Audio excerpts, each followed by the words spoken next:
재판관님께서 입장합니다. 일어나십시오.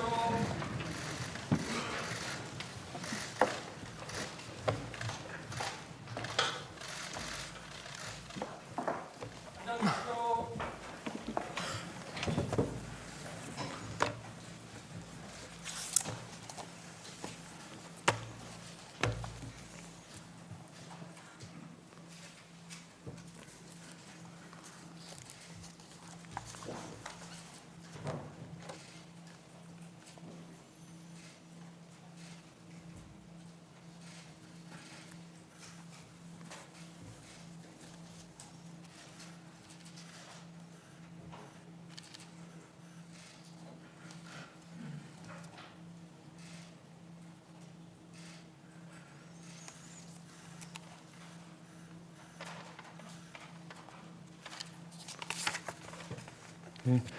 지금부터 2024 헌납 8 대통령 윤석열 탄핵 사건에 대한 선고를 시작하겠습니다.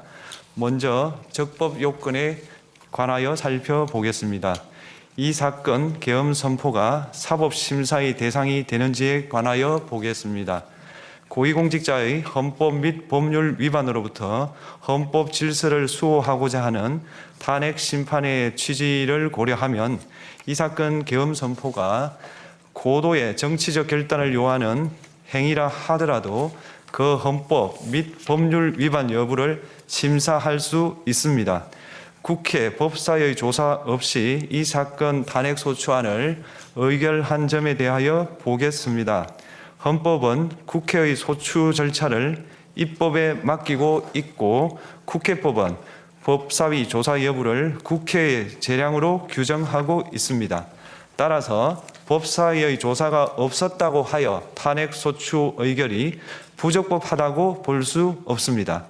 이 사건 탄핵 소추안의 의결이 일사부재의 원칙에 위반되는지 여부에 대해서 보겠습니다. 국회법은 부결된 안건을 같은 회기 중에 다시 발의할 수 없도록 규정하고 있습니다.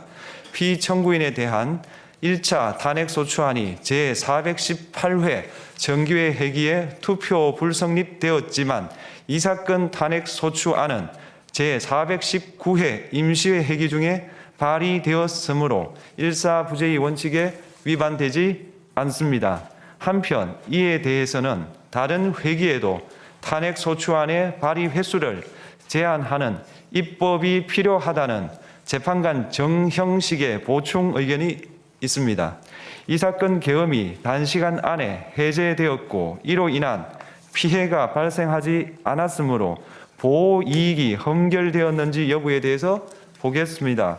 이 사건 계엄이 해제되었다고 하더라도 이 사건 계엄으로 인하여 이 사건 탄핵 사유는 이미 발생하였으므로 심판의 이익이 부정된다고 볼 수 없습니다.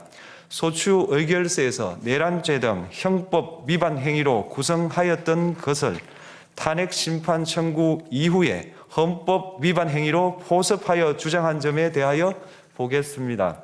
기본적 사실관계는 동일하게 유지하면서 적용 법조문을 철회, 변경하는 것은 소추 사유의 철회, 변경에 해당하지 않으므로 특별한 절차를 거치지 않더라도 허용됩니다. 피청구인은 소추 사유에 뇌란죄 관련 부분이 없었다면 의결 정족수를 충족하지 못하였을 것이라고 주장하지만 이는 가정적 주장에 불과하며 객관적으로 뒷받침할 만한 근거도 없습니다. 대통령의 지위를 탈취하기 위하여 탄핵 소추권을 남용하였다는 주장에 대하여 보겠습니다. 이 사건 탄핵 소추안의 의결 과정이 적법하고 피소추자의 헌법 또는 법률 위반이 일정 수준 이상 소명되었으므로 탄핵 소추권이 남용되었다고 볼 수 없습니다. 그렇다면 이 사건 탄핵 심판 청구는 적법합니다. 한편 증거법칙과 관련하여 탄핵 심판 절차에서 형사소송법상 전문 법칙을 완화하여 적용할 수 있다는 재판관 이미선, 김형두의 보충 의견과 탄핵 심판 절차에서 앞으로는 전문 법칙을 보다 엄격하게 적용할 필요가 있다는 재판관 김복형, 조한창의 보충 의견이 있습니다. 다음으로 피청구인이 직무집행에 있어 헌법이나 법률을 위반하였는지, 피청구인의 법 위반 행위가 피청구인을 파면할 만큼 중대한 것인지에 관하여 살펴보겠습니다.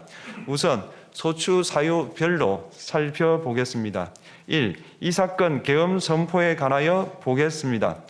헌법 및 계엄법에 따르면 비상계엄 선포의 실체적 요건 중 하나는 전시, 사변 또는 이에 준하는 국가 비상사태로 적가 교전 상태에 있거나 사회 질서가 극도로 교란되어 행정 및 사법 기능의 수행이 현저히 곤란한 상황이 현실적으로 발생하여야 한다는 것입니다. 피청구인은 야당이 다수 의석을 차지한 국회의 이례적인 탄핵소추 추진, 일방적인 입법권 행사 및 예산 삭감 시도 등의 전횡으로 인하여 위와 같은 중대한 위기사항이 발생하였다고 주장합니다. 피청구인의 취임 후 이 사건 계엄 선포 전까지 국회는 행안부 장관, 검사, 방통위위원장, 감사원장 등에 대하여 총 22건의 탄핵소추안을 발의하였습니다. 이는 국회가 탄핵소추 사유의 위헌위법성에 대해 숙고하지 않은 채 법 위반의 의혹에만 근거하여 탄핵심판 제도를 정부에 대한 정치적 압박 수단으로 이용하였다는 우려를 낳았습니다. 그러나 이 사건 계엄 선포 당시에는 검사 1인 및 방통위위원장에 대한 탄핵심판 절차만이 진행 중이었습니다. 피청구인이 야당이 일방적으로 통과시켜 문제가 있다고 주장하는 법률안들은 피청구인이 제의를 요구하거나 공포를 보류하여 그 효력이 발생되지 않은 상태였습니다.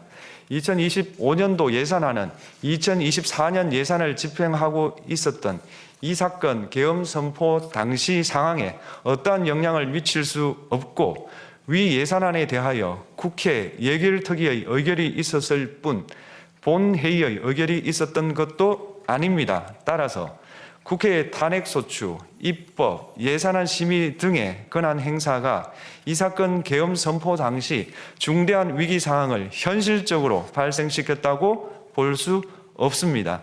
국회의 권한 행사가 위법, 부당하더라도 헌법재판소의 탄핵 심판, 피청구인의 법률안 제의 요구 등 평상시 권력 행사 방법으로 대처할 수 있으므로 국가 긴급권의 행사를 정당화할 수 없습니다. 피청구인은 부정선거 의혹을 해소하기 위하여 이 사건 계엄을 선포하였다고도 주장합니다. 그러나 어떠한 의혹이 있다는 것만으로 중대한 위기 상황이 현실적으로 발생하였다고 볼 수는 없습니다. 또한 중앙선관위는 제22대 국회의원 선거 전에 보안 취약점에 대하여 대부분 조치하였다고 발표하였으며, 사전, 우편, 투표함, 보관장소, CCTV 영상을 24시간 공개하고 개표 과정에 수검표 제도를 도입하는 등의 대책을 마련하였다는 점에서도 피청구인의 주장은 타당하다고 볼 수 없습니다. 결국 피청구인이 주장하는 사정을 모두 고려하더라도 피청구인의 판단을 객관적으로 정당화할 수 있을 정도의 위기 상황이 이 사건 계엄 선포 당시 존재하였다고 볼 수 없습니다. 헌법과 계엄법은 비상계엄 선포의 실체적 요건으로 병력으로서 군사상의 필요에 응하거나 공공의 안녕 질서를 유지할 필요와 목적이 있을 것을 요구하고 있습니다. 그런데 피청구인이 주장하는 국회의 권한 행사로 인한 국정마비 상태나 부정선거 의혹은 정치적, 제도적, 사법적 수단을 통하여 해결하여야 할 문제이지 병력을 동원하여 해결할 수 있는 것이 아닙니다. 피청구인은 이 사건 계엄이 야당의 전횡과 국정위기 상황을 국민에게 알리기 위한 경고성 계엄 또는 호소형 계엄이라고 주장하지만 이는 계엄법이 정한 계엄 선포의 목적이 아닙니다. 또한 피청구인은 계엄 선포에 그치지 아니하고 군경을 동원하여 국회의 권한 행사를 방해하는 등의 헌법 및 법률 위반 행위로 나아갔으므로 경고성 또는 호소형 계엄이라는 피청구인의 주장을 받아들일 수 없습니다. 그렇다면 이 사건 계엄 선포는 비상계엄 선포의 실체적 요건을 위반한 것입니다. 다음으로 이 사건 계엄 선포가 절차적 요건을 준수하였는지에 관하여 보겠습니다. 계엄 선포 및 계엄 사령관 임명은 국무회의의 심의를 거쳐야 합니다. 피청구인이 이 사건 계엄을 선포하기 직전에 국무총리 및 9명의 국무위원에게 계엄 선포의 취지를 간략히 설명한 사실은 인정됩니다. 그러나 피청구인은 계엄사령관 등 이 사건 계엄의 구체적인 내용을 설명하지 않았고 다른 구성원들에게 의견을 진술할 기회를 부여하지 않은 점을 고려하면 이 사건 계엄 선포에 관한 심의가 이루어졌다고 보기도 어렵습니다. 그 외에도 피청구인은 국무총리와 관계 국무위원이 비상계엄 선포문에 부서하지 않았음에도 이 사건 계엄을 선포하였고 그 시행 일시, 시행 지역 및 계엄사령관을 공고하지 않았으며 지체 없이 국회에 통고하지도 않았으므로 헌법 및 계엄법이 정한 비상계엄 선포의 절차적 요건을 위반하였습니다. 2. 국회에 대한 군경 투입에 관하여 보겠습니다. 피청구인은 국방부 장관에게 국회에 군대를 투입할 것을 지시하였습니다. 이에 군인들은 헬기 등을 이용하여 국회 경내로 진입하였고 일부는 유리창을 깨고 본관 내부로 들어가기도 하였습니다.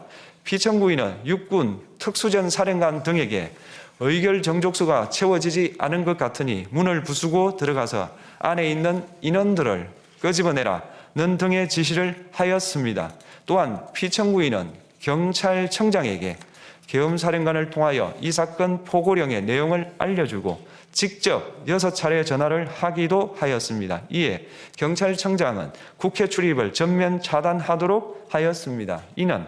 이로 인하여 국회로 모이고 있던 국회의원들 중 일부는 담장을 넘어가야 했거나 아예 들어가지 못하였습니다. 한편 국방부 장관은 필요시 체포할 목적으로 국군 방첩사령관에게 국회의장, 각 정당 대표 등 14명의 위치를 확인하라고 지시하였습니다. 피청구인은 국가정보원 1차장에게 전화하여 국군 방첩사령부를 지원하라고 하였고 국군 방첩사령관은 국가정보원 1차장에게 위 사람들에 대한 위치 확인을 요청하였습니다. 이와 같이 피청구인은 군경을 투입하여 국회의원의 국회 출입을 통제하는 한편 이들을 끌어내라고 지시함으로써 국회의 권한 행사를 방해하였으므로 국회에 계엄 해제 요구권을 부여한 헌법 조항을 위반하였고 국회의원의 심의 표결권, 불체포 특권을 침해하였습니다. 또한 각 정당의 대표 등에 대한 위치 확인 시도에 관여함으로써 정당 활동의 자유를 침해하였습니다. 피청구인은 국회의 권한 행사를 막는 등 정치적 목적으로 병력을 투입함으로써 국가 안전보장과 국토방위를 사명으로 하여 나라를 위해 봉사하여 온 군인들이 일반 시민들과 대치하도록 만들었습니다. 이에 피청구인은 국군의 정치적 중립성을 침해하고 헌법에 따른 국군 통수 의무를 위반하였습니다. 3. 이 사건 포고령 발령에 관하여 보겠습니다. 피청구인은 이 사건 포고령을 통하여 국회, 지방의회, 정당의 활동을 금지함으로써 국회에 계엄 해제 요구권을 부여한 헌법조항, 정당 제도를 규정한 헌법조항, 대의민주주의 권력 분리 원칙을 위반하였습니다. 비상계엄 하에서 기본권을 제한하기 위한 요건을 정한 헌법 및 계엄법 조항, 영장주의를 위반하여 국민의 정치적 기본권, 단체 행동권, 직업의 자유를 침해하였습니다. 4. 중앙선관위에 대한 압수수색에 관하여 보겠습니다. 피청구인은 국방부 장관에게 병력을 동원하여 선관위의 전산 시스템을 점검하라고 지시하였습니다. 이에 따라 중앙선관위 청사에 투입된 병력은 출입 통제를 하면서 당직자들의 휴대전화를 압수하고 전산 시스템을 촬영하였습니다. 이는 선관위에 대하여 영장 없이 압수수색을 하도록 하여 영장주의를 위반한 것이자 선관위의 독립성을 침해한 것입니다. 5. 법조인에 대한 위치 확인 시도에 관하여 보겠습니다. 앞서 말씀드린 바와 같이 피청구인은 필요시 체포할 목적으로 행해진 위치 확인 시도에 관여하였는데 그 대상에는 퇴임한 지 얼마 되지 않은 전 대법원장 및 전 대법관도 포함되어 있었습니다. 이는 현직 법관들로 하여금 언제든지 행정부에 의한 체포 대상이 될 수 있다는 압력을 받게 함으로 사법권의 독립을 침해한 것입니다. 지금까지 살펴본 피청구인의 법 위반 행위가 피청구인을 파면할 만큼 중대한 것인지 관하여 보겠습니다. 피청구인은 국회와의 대립상을 타개할 목적으로 이 사건 계엄을 선포한 후 군경을 투입시켜 국회의 헌법상 권한 행사를 방해함으로써 국민 주권주의 및 민주주의를 부정하고 병력을 투입시켜 중앙선관위를 압수수색하도록 하는 등 헌법이 정한 통치구조를 무시하였으며 이 사건 포고령을 발령함으로써 국민의 기본권을 광범위하게 침해하였습니다. 이러한 행위는 법치국가 원리와 민주국가 원리의 기본 원칙들을 위반한 것으로 그 자체로 헌법 질서를 침해하고 민주공화정의 안정성에 심각한 위해를 끼쳤습니다.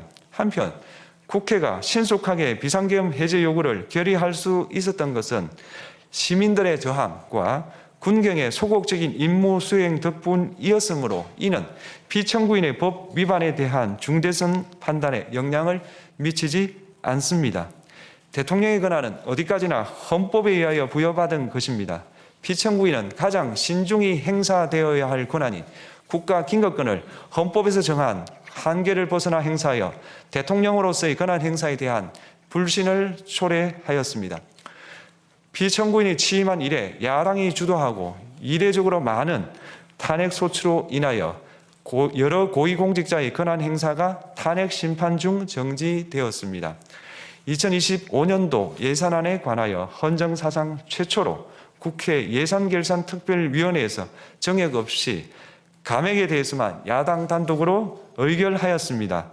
피청구인이 수립한 주요 정책들은 야당의 반대로 시행될 수 없었고 야당은 정부가 반대하는 법률안들을 일방적으로 통과시켜 피청구인의 제2 요구와 국회의 법률안 의결이 반복되기도 하였습니다. 그 과정에서 피청구인은 야당의 전횡으로 국정이 마비되고 국익이 현저히 저해되어 가고 있다고 인식하여 이를 어떻게든 타개하여야만 한다는 막중한 책임감을 느끼게 되었을 것으로 보입니다. 피청구인이 국회의 권한 행사가 권력 남용이라거나 국정 마비를 초래하는 행위라고 판단한 것은 정치적으로 존중되어야 합니다. 그러나 피청구인과 국회 사이에 발생한 대립은 일방의 책임에 속한다고 보기 어렵고 이는 민주주의 원리에 따라 해소되어야 할 정치의 문제입니다. 이에 관한 정치적 견해의 표명이나 공적 의사결정은 헌법상 보장되는 민주주의와 조화될 수 있는 범위에서 이루어져야 합니다. 국회는 소수 의견을 존중하고 정부와의 관계에서 관용 그리고 자제를 전제로 대화와 타협을 통하여 결론을 도출하도록 노력하였어야 합니다. 피청구인 역시 국회의 대표인 국회를 협치의 대상으로 존중하였어야 합니다. 그럼에도 불구하고 피청구인은 국회를 배제의 대상으로 삼았는데 이는 민주정치의 전제를 허무는 것으로 민주주의와 조화된다고 보기 어렵습니다. 피청구인은 국회의 권한 행사가 다수의 횡포라고 판단했다 하더라도 헌법이 예정한 자구책을 통해 견제와 균형이 실현될 수 있도록 하였어야 합니다. 피청구인은 취임한 때로부터 약 2년 후에 치러진 국회의원 선거에서 피청구인이 국정을 주도하도록 국민을 설득할 기회가 있었습니다. 그 결과가 피청구인의 의도에 부합하지 않더라도 야당을 지지한 국민의 의사를 배제하려는 시도를 하여서는 안 되었습니다. 그럼에도 불구하고 피청구인은 헌법과 법률을 위반하여 이 사건 계엄을 선포함으로써 국가 긴급권 남용의 역사를 재현하여 국민을 충격에 빠뜨리고 사회, 경제, 정치, 외교 전 분야의 혼란을 야기하였습니다. 국민 모두의 대통령으로서 자신을 지지하는 국민을 초월하여 사회 공동체를 통합시켜야 할 책무를 위반하였습니다. 군경을 동원하여 국회 등 헌법기관의 권한을 훼손하고 국민의 기본적 인권을 침해함으로써 헌법소의 책무를 저버리고 민주공화국의 주권자인 대한국민의 신임을 중대하게 배반하였습니다. 결국 피청구인의 위법 행위는 국민의 신임을 배반한 것으로 헌법소의 관점에서 용납될 수 없는 중대한 법 위반 행위에 해당합니다. 피청구인의 법 위반 행위가 헌법 질서에 미친 부정적 영향과 파급 효과가 중대하므로 피청구인을 파면함으로써 얻는 헌법소의 이익이 대통령 파면에 따르는 국가적 손실을 압도할 정도로 크다고 인정됩니다. 이에 재판관 전원의 일치된 의견으로 주문을 선고합니다. 탄핵 사건이므로 선고 시각을 확인하겠습니다. 지금 시각은 오전 11시 22분입니다. 주문, 피청구인 대통령 윤석열을 파면한다.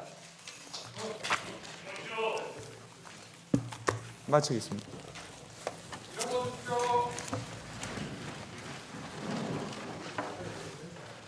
일어서십시오. 고맙습니다.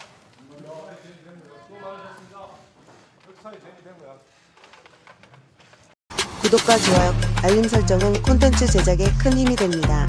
여러분과 함께하는 K트렌드 뉴스에서 소식을 전했습니다. 지금